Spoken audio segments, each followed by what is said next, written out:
తాకట్లో ఉన్న మీ బంగారాన్ని విడిపించి ఆ రోజు ఆన్లైన్ రేటుకి కొంటాం. Sharma gold company. నమస్తే, welcome to Suman TV. Hare Krishna. ప్రస్తుతం మనతో పాటు ప్రణవానంద ప్రభుజీ ఉన్నారు. ముంబైలోని గోవర్ధన్ ఇకో విలేజ్ ఆశ్రమంలో వారు సేవ చేస్తూ ఉంటారు. వివిధ మాధ్యమాల్లో వారు శ్రీకృష్ణ భగవానుడి గురించి, అలాగే మనందరికీ ఇన్స్పైరింగ్గా ఎన్నో మాటలు చెప్తూ ఉంటారు. ఇందులో భాగంగా వారు సుమన్ టీవీ స్టూడియోకి విచ్చేశారు. ఎన్నో విషయాలు వారి మాటల్లో విని తెలుసుకుందాం. హరే కృష్ణ ప్రభుజీ. హరే కృష్ణ. పరీక్షల సమయం వచ్చేసింది. ఇయర్ అంతా ఎంత కష్టపడి చదివినా మెయిన్ అసలైన టెస్ట్ ఇప్పుడే. ఎగ్జామ్స్ టెన్షన్ చాలామంది స్టూడెంట్స్లో మనం చూస్తూ ఉన్నాము. అంటే బాగా చదివే వాళ్ళు కూడానండి ఎగ్జామ్ టైంలో ఏదో ఒక తెలియని టెన్షన్ వచ్చేస్తుంది. అమ్మో, మనం అనుకున్నది వస్తుందో రాదో, ఆ క్వశ్చన్ మనం ఆన్సర్ సరిగ్గా ఇవ్వగలమో. కొంతమందికి అయితే ఎగ్జామ్ అని అనగానే ఫీవర్ వచ్చేస్తుంటుంది చాలామంది పిల్లలకి. పేరెంట్స్కి ఇది పెద్ద ప్రాబ్లం అయిపోయింది, పిల్లల కన్నా కూడా. అంటే వీటన్నిటిని ఇప్పుడున్న ఈ డిస్ట్రాక్షన్స్ కావచ్చు, ఇప్పుడే క్రికెట్ మ్యాచ్లు అన్నీ స్టార్ట్ అవుతాయి, ఇప్పుడే కొత్త కొత్త సినిమాలు రిలీజ్ అవుతాయి, ఇప్పుడిప్పుడే అన్ని వింతలు విశేషాలన్నీ కనిపిస్తాయి. సో వీటన్నిటిని పక్కన పెట్టి మన చదువు మీద, చేసే పని మీద శ్రద్ధ ఎలా పెట్టగలగాలి? మీరు ఎగ్జామ్స్ గురించి ప్రశ్న అడుగుతుంటే నాకు మేము చదువుకున్న సమయం అంతా గుర్తొస్తుంది అనమాట. మేము ఇంజనీరింగ్లో క్లాస్ ఎగ్జామ్ హాల్ లోపలికి వెళ్ళే ముందు వరకు ఆ పుస్తకం ఇలా ఇలా చదువుకొని అలా ఒక అడుగు లోపలేసి పుస్తకం బయట పెట్టి వెళ్ళేవాళ్ళం అనమాట. కాబట్టి అది ఒక ప్రపంచం అనుకోండి అసలు ఎగ్జామ్స్ అంటే. మాకు కూడా భయమే ఎగ్జామ్ అంటే. కాబట్టి మన ప్రధానమంత్రి గారు పరీక్ష పే చర్చ అనే ఒక ప్రోగ్రామ్ చేశారు. నేను కూడా విన్నాను. నాకు చాలా ఇన్స్పైరింగ్గా అనిపించింది. ఎవరైతే చూడలేదో తప్పకుండా వినండి, పిల్లలందరూ తప్పకుండా వినాలి. నిజంగా చాలా మెచ్యూర్గా ఆయన చాలా విషయాలు ప్రజెంట్ చేశారనమాట.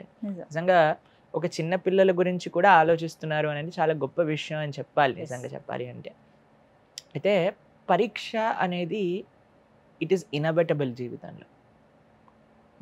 ఎలా అయితే స్కూల్లో పరీక్ష ఉంటుందో ప్రతి ఒక్కళ్ళ జీవితంలో కూడా మాటికి పరీక్ష వస్తూనే ఉంటుంది. డైలీ స్లిప్ టెస్ట్లు అంటారు, తర్వాత యూనిట్ టెస్ట్లు అంటారు, తర్వాత క్వార్టర్లీ, హాఫ్ ఇయర్లీ, ఫైనల్. అలానే మన జీవితంలో కూడా పరీక్షలు వస్తూ ఉంటాయి. ఇలా పరీక్ష వచ్చి మనం ఏ ఎగ్జామ్ అయినా, ఇంకా ఈ ఎగ్జామ్ పాస్ అవ్వని ఎగ్జామ్ అనేదని ఉంటుందా అండి? మన కష్టం బట్టి ఉంటుంది మనం పాస్ అవుతామా, ఉత్తీర్ణులు అవుతామా అని. ఏ ప్రశ్నలు తయారు చేసేవాడు అందరూ ఫెయిల్ అయిపోవాలి అని తయారు చేయరు. ఇది జీవిత సత్యం అండి. ఇదే జీవితంలో కూడా ఎలాంటి కష్టం వచ్చినా సరే దానికి సొల్యూషన్ ఉంది. నువ్వు ఉపయోగించాలి, మన బ్రెయిన్ని మనం యూజ్ చేయాలి, మన దృఢ నిశ్చయం ఉండాలి, మన సంకల్పం ఉండాలి, మన సాధన ఉండాలి. అన్నిటికంటే పెద్ద టెస్ట్ ఏంటో తెలుసా? డెత్, చనిపోయే క్షణం. ఆ క్షణం మనకి ఏం గుర్తొస్తుంది, మనకి ఏ డిజైర్స్ ఉన్నాయి, అది అన్నిటికంటే పెద్దదనమాట. కాబట్టి మనం జీవితాంతం చేసే సాధన ఆ రోజుకి మనకి ఫలితాన్ని ఇస్తుంది అనమాట. కాబట్టి మనకి ఎగ్జామ్ అంటే మేము ఈ విషయాల్ని అంత దృఢంగా చెప్పలేము. ఎందుకో తెలుసా అండి, మేము కూడా ఫస్ట్ నుంచి చదువుకునే వాళ్ళం కాదనమాట. లాస్ట్ మూమెంట్లో చదువుకునే వ్యక్తిత్వం కలవాళ్ళం. కాబట్టి ముందే చెప్తున్నాను, నేను మీకు మంచి అడ్వైజ్ ఇస్తున్నా. మేమైతే ఫాలో అవ్వకపోయినా సరే మీకు చెప్తున్నాను అనమాట. కానీ ఫస్ట్ నుంచి చదువుకోవాలి అని, అది చాలా మంచి విషయం. మనకి లాస్ట్ మూమెంట్లో యాంగ్జైటీ, స్ట్రెస్ ఇవన్నీ రాకుండా ఉండడానికి కోసమే. కానీ ఎలాగలాగా చదివేసేయండి, డోంట్ టేక్ ఎనీ స్ట్రెస్. ఎందుకంటే ఇది మాకు చెప్పేవాళ్ళు ఏం చెప్పేవాళ్ళు తెలుసా అండి, 10th చాలా చదువుకో, బాగా రాసేసే బోర్డ్ ఎగ్జామ్స్, ఇంకా మొత్తం హ్యాపీగా ఉండొచ్చు అని. దాని తర్వాత మళ్ళీ ఇంటర్ బోర్డ్ ఎగ్జామ్స్, దాని తర్వాత సెకండ్ ఇయర్ బోర్డ్ ఎగ్జామ్స్, దాని తర్వాత ఇంజనీరింగ్ ఎంట్రన్స్ టెస్ట్, దాని తర్వాత ఇంజనీరింగ్లో అయితే ప్రతి సెమిస్టర్, దాని తర్వాత ప్లేస్మెంట్, అవి ఇవి. జీవితంలో పరీక్షలు ఆగవు, మీరు దాన్ని డైజెస్ట్ చేసుకోవాలి. నా జీవితం పరీక్షలతో నిండి. కాబట్టి we just have to digest this fact. దాని స్ట్రెస్ ఏ విధంగా తీసుకోవాలి అంటే, it should be an healthy competition అని. మాకు చాలా గుర్తుంది, మా క్లాస్లో ఒకసారి ఎగ్జామ్ పేపర్స్ రిజల్ట్ అనౌన్స్ చేస్తున్నారనమాట. అయితే పలానా వ్యక్తికి 90 మార్కులు వచ్చాయి, పలానా వ్యక్తికి 95 వచ్చాయి, ఈవిడికి ఇన్ని మార్కులు వచ్చాయి. లాస్ట్కి హైయెస్ట్ క్లాస్ టాపర్ 99.5 మార్క్స్ వచ్చాయనగానే ఒక ఆవిడ ఏడవటం ప్రారంభం చేసింది అనమాట. టీచర్ అడిగింది ఎందుకు ఏడుస్తున్నావు అంటే నీకు 99 వచ్చాయి కదా, తక్కువ రాలేదు కదా అంటే ఆయనకు నాకంటే ఎక్కువ వచ్చాయి. Oh my God. ఇంకా గుర్తుంది మాకు, వేరే వాళ్ళకి ఎక్కువ మార్కులు వచ్చాయని బాధపడారన్నమాట. అలాంటి వ్యక్తిత్వం ఉండకూడదు మనకి. We should try our best. ఒక సూత్రం చెప్తాను, try your best and leave the rest to Krishna.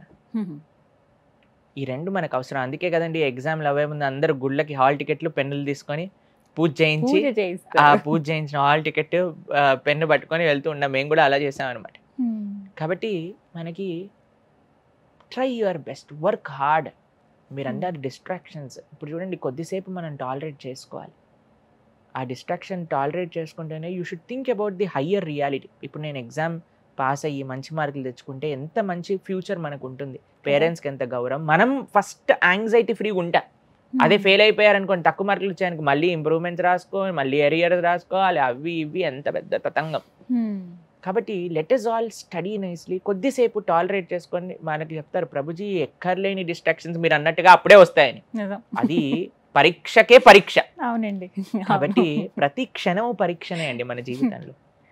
కానీ ఒక విషయం చెప్తానండి, మార్కులు తక్కువ వస్తే జీవితంలో మీరు ఫెయిల్ అయిపోయినట్టు కాదు, ఎగ్జామ్లో ఫెయిల్ అయ్యారు అంతే, గుర్తుపెట్టుకోండి. పేరెంట్స్ కూడా ఎంత ప్రెషర్ ఇచ్చేస్తున్నారంటే మార్కులు పోతే ఇంకా జీవితంలో వాడు దేనికి పనికిరాని వ్యక్తిగా వాళ్ళని పోర్ట్రే చేస్తున్నారు.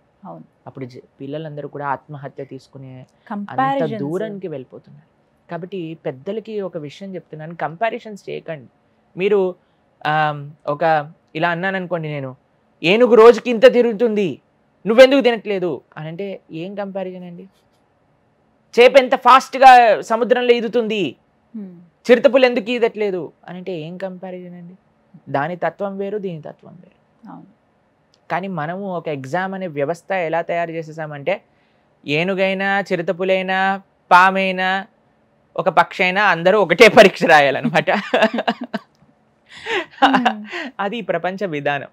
రెండు ఉన్నాయి, కష్టపడి చదువుకోనైనా అవ్వాలి లేదా విధానమైనా చేంజ్ చేయాలి. విధానం చేంజ్ చేసే శక్తి మన దగ్గర లేదు కాబట్టి కష్టపడి చదువుకోవాలి. కానీ పేరెంట్స్ అనవసరంగా స్ట్రెస్, ఇదే పరమార్థం జీవిత లక్ష్యం ఎగ్జామ్లో ఉత్తీర్ణత అవ్వటము, అలా కాదండి.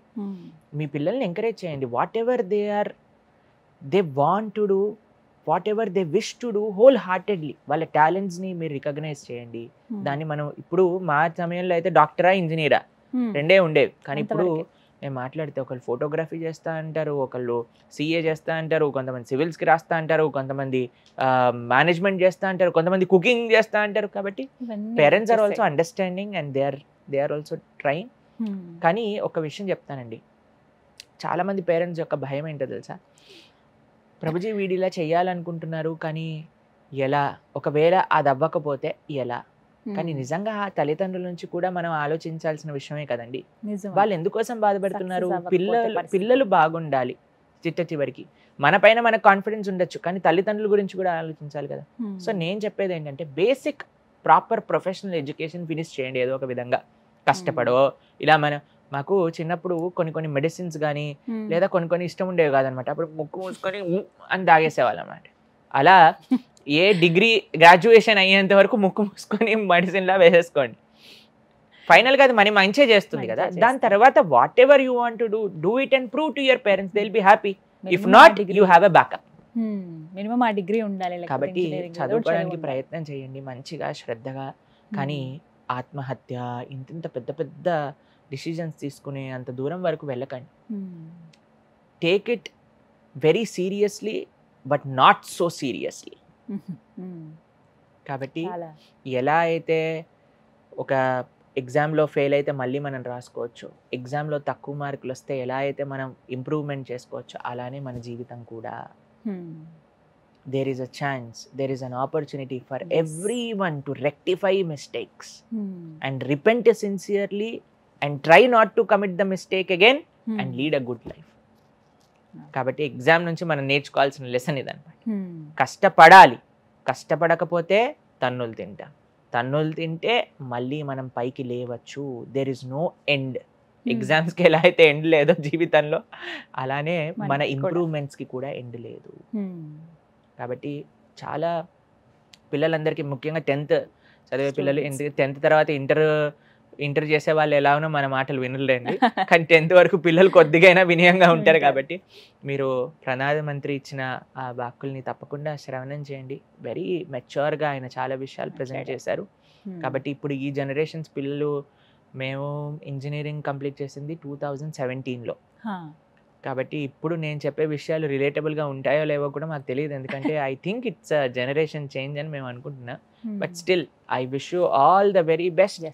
మే lord Hayagriva, who is the source of all knowledge, జ్ఞానానందమయం దేవం నిర్మల స్ఫటికాకృతిం ఆధారం సర్వ విద్యానాం హయగ్రీవం ఉపాస్మహే అని అంటారనమాట.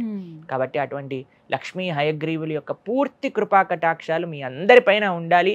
మీ అందరికీ మంచి మార్కులు రావాలి. మీ అందరూ నేర్చుకున్న ప్రశ్నలే ఎగ్జామ్లో రాయాలి అని అనుకుంటూ ఉండేవాళ్ళు అనమాట. మేము నేర్చుకునే ప్రశ్న అదే రావాలి, లేదా నేను ఆన్సర్ రాసిందే టీచర్ 100 మార్క్స్ వేయాలి అని. అలాంటివి జరగవు. కానీ మీరందరూ బాగా కష్టపడండి. ఆ భగవంతుడి యొక్క ఆశీస్సులు కూడా మీ అందరిపైన ఉండాలి అని ఆ స్వామికి ప్రార్థన చేస్తూ wish you a very very all the best. May you be successful in all your endeavours. Hare Krishna. Hare Krishna ప్రభుజీ, చాలా చక్కగా వివరించారు. చాలా మందికి అర్థమై ఉంటుంది, అర్థం అవ్వాలన్నదే. చిన్న చిన్న వాటికి ఏవేవో డెసిషన్స్ తీసుకోకుండా, అంటే అక్కడ దాకా వెళ్ళే కన్నా ముందు మనకి చాలా మార్గాలు ఉన్నాయి. అందులో కష్టపడి చదవటం ఒకటి, ఉన్న సమయాన్ని సద్వినియోగపరచుకోవటం ఒకటి, అదే చేస్తారని భావిద్దాం. నమస్కారం. హరే కృష్ణ.